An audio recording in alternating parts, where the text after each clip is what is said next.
Welcome to STARS Launch Pod, where we chat with innovators who are overcoming challenges, pushing boundaries, and collaborating to make space more accessible and sustainable for humanity, one launch at a time. It's one small step for man. Here's your host, Susan Wise.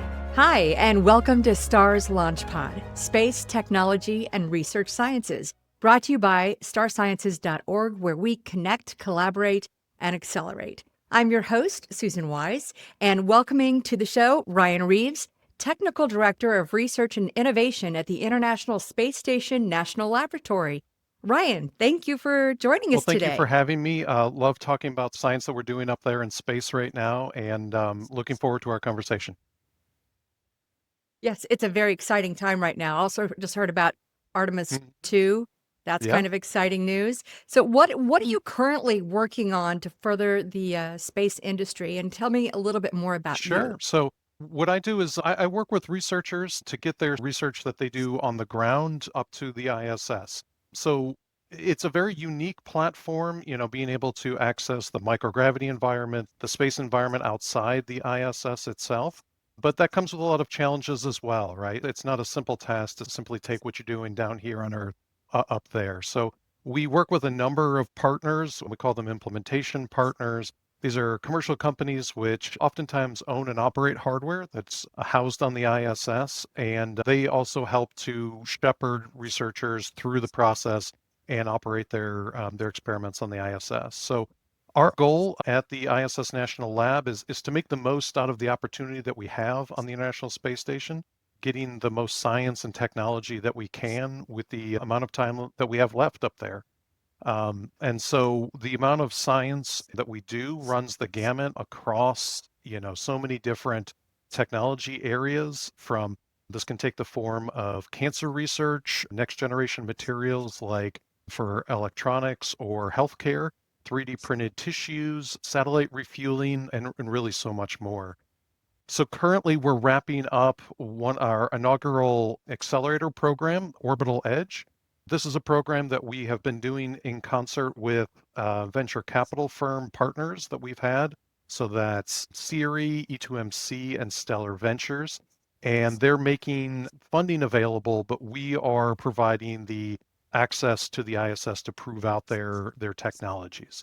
So there's 6 companies currently running through that program, and they're looking to shield satellites from radiation, improve the cooling capacity that they have because they're generating a lot of this heat, but then it's hard to reject that heat in the vacuum of space. And there's, one company that's looking to use the olfactory system, that's your sense of smell, to better understand how the disease progression of neurological diseases like Alzheimer's or Parkinson's progress. Heard that. And then also to potentially, use that as a drug pathway to be able to deliver the drugs to you for that. So we're very much looking forward to all of these companies, and really it all kind of brings it back home in that while we're doing this off Earth, it's all to benefit Earth, right? We're doing all of this to improve our lives here on Earth. Some really exciting experiments. And I've heard that about Alzheimer's and sense of smell and dementia and those types of things. It's exciting. Plus the cancer research, that's all of them are so exciting that all these things can be taking place on the International Space Station. That's so cool. What has been maybe your biggest aha moment? Sure.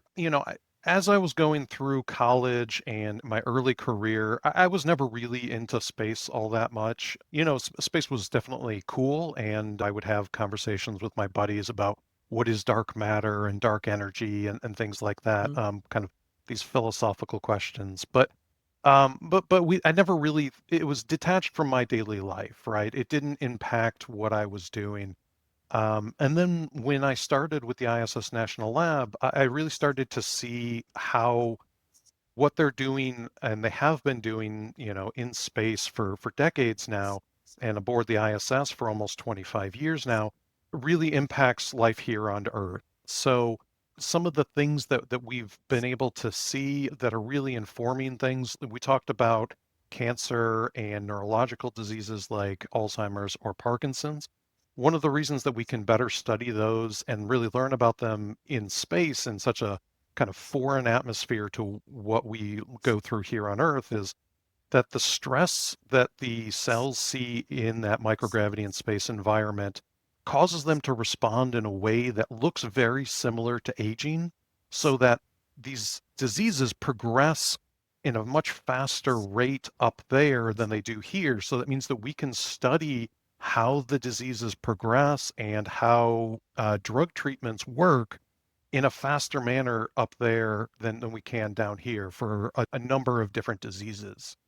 We've seen other things where we've been sponsoring a number of flights to a company called Lambda Vision, who is working to create artificial retinas up in space. They've been able to see that in the absence of gravity, that they get a much more uniform deposition of those materials and therefore a better overall product for that.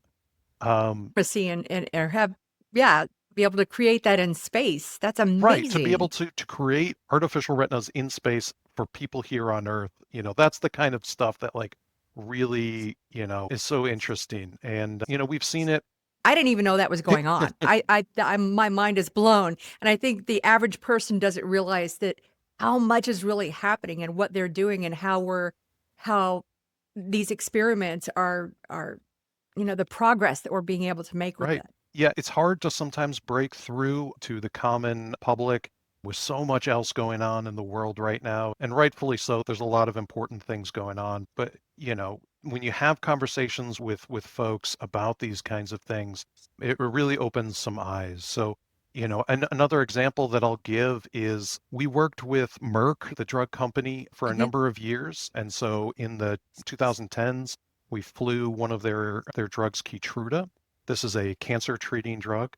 And they saw when they sent those up that they crystallized, and they published the results in 2019, that in space they had very small but uniform crystals, whereas if they did it on the ground, they kind of had a lot of heterogeneous or very different shaped crystals. And the reason that that matters is that the amount of drugs that are released at any one time is related to the surface area. You can think about that as, if you had a bunch of ice cubes, right? If you had a bunch of very small ice cubes, they will cool down your drink, pretty quickly. If you have a bunch of very large Right. blocks, they're not going to cool it down quite as fast. It works that in a similar manner. And so being able to control that drug delivery was really important. Well, just 2 weeks ago, Merck received FDA approval to now inject that drug Keytruda, now called Keytruda QLX, as a new drug delivery form. So now you don't necessarily have to go to the hospital and be under supervision when you're receiving the treatment.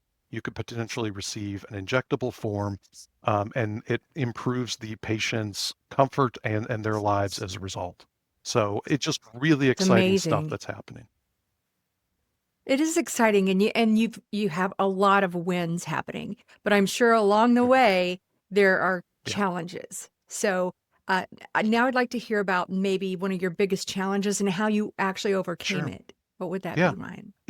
We talked a little bit about about how people haven't necessarily heard a lot about this. And when we first started the ISS National Lab and making the research opportunities available, we had heard of the ISS National Lab, or didn't know that they could send research up there. So it was really about trying to inform the public and get out there.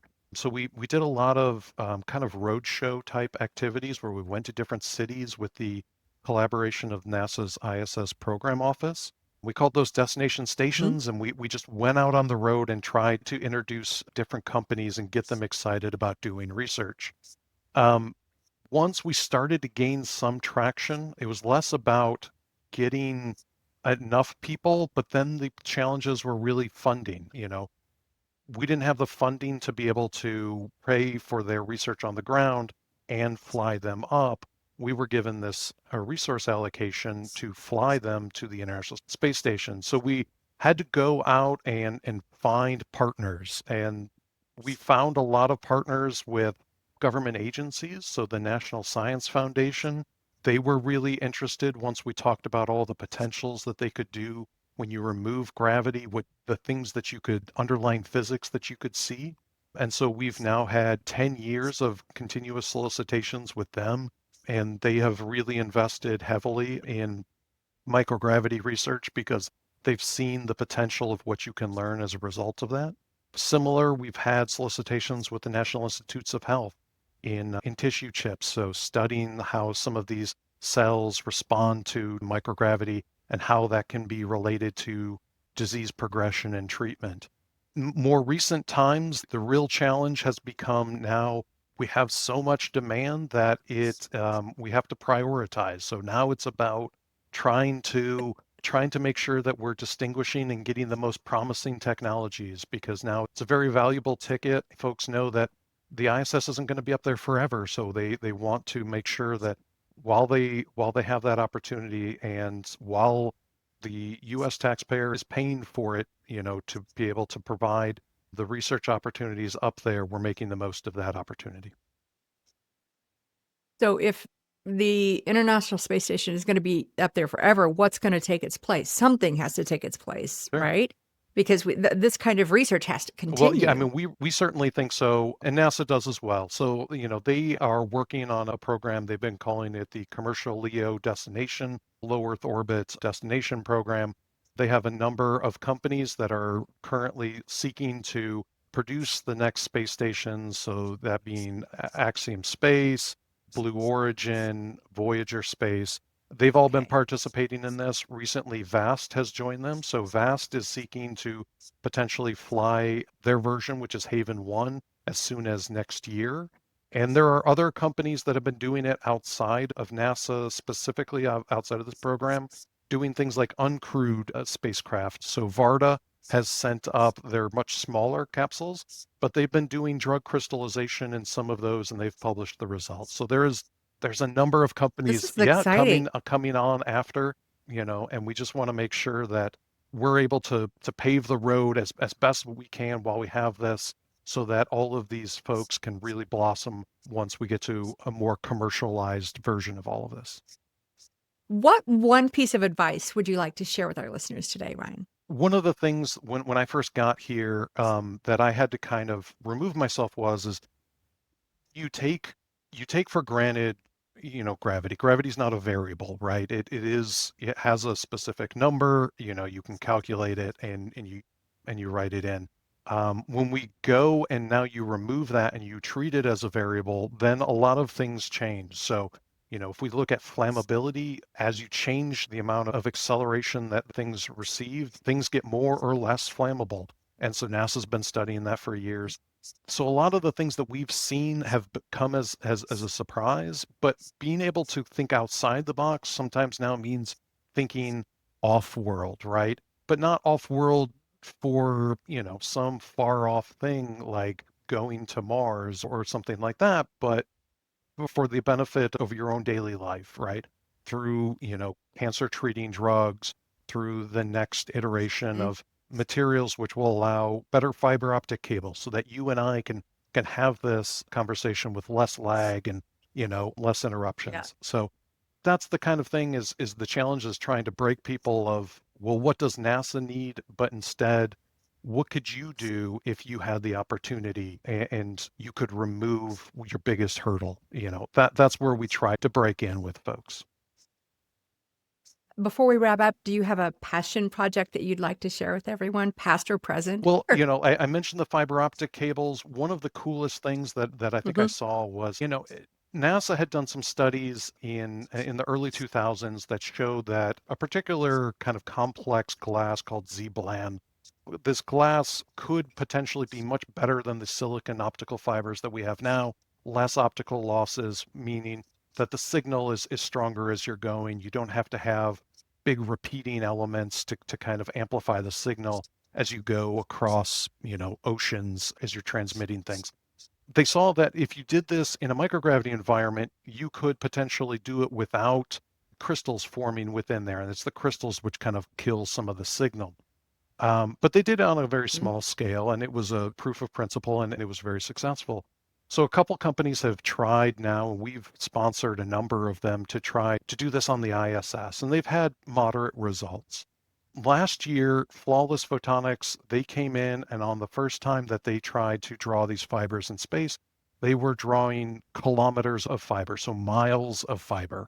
In total, I think that they did something like 3 miles of fiber in one draw, over a half a mile of fiber. And so to think that that's really, that we're now at a scale where we can produce miles of optical fiber was really something that I hadn't really considered, and that kind of blew my mind a little bit when we first got those results. So that's, you asked about a passion project. It's a little bit like asking who your favorite kid is, but there are certain things where, like, you brag on some. That's one that between us and collaboration with NASA and their programs, it's really led to some big successes. And I love these successes. If it's okay, there's a couple things that I'd like to promote, just real quick. Sure. So one is we have a funding opportunity out there now. So I talked about a collaboration with the National Science Foundation. We have an opportunity. The solicitation is out there. If you go to issnationallab.org/opportunities, you can find this. This is in transport phenomena. So we're looking at things like fluid physics, thermal or heat transport, up to like material science. So there's a number of different things. That solicitation is open. The first deadline for that is in January. And the other thing that I'd like to talk about real quick is that if you are interested in all the different things that are going on in the ISS, this just kind of wets your whistle, hopefully. We put out a digital magazine called Upwards that goes through all these different success stories. So that you can find at issnationallab.org/upward. And you can go back through years that we've been doing this and see all the really cool experiments that have been happening on the International Space Station. Thank you so much for sharing your story and what you're doing to further the space industry, and not just for space, but really for what we need here on Earth. That's so cool. It's so great. Thank you so much, Ryan. Thank you for the opportunity, and we really appreciate it. Ryan Reeves, Technical Director of Research and Innovation at the International Space Station National Laboratory. Again, thanks for joining us on LaunchPod. Be sure and join us where we connect, collaborate, and accelerate. And we'd like you to join starsciences.org to receive a free 1-year membership. Just enter the promo code FRIENDS321, FRIENDS321.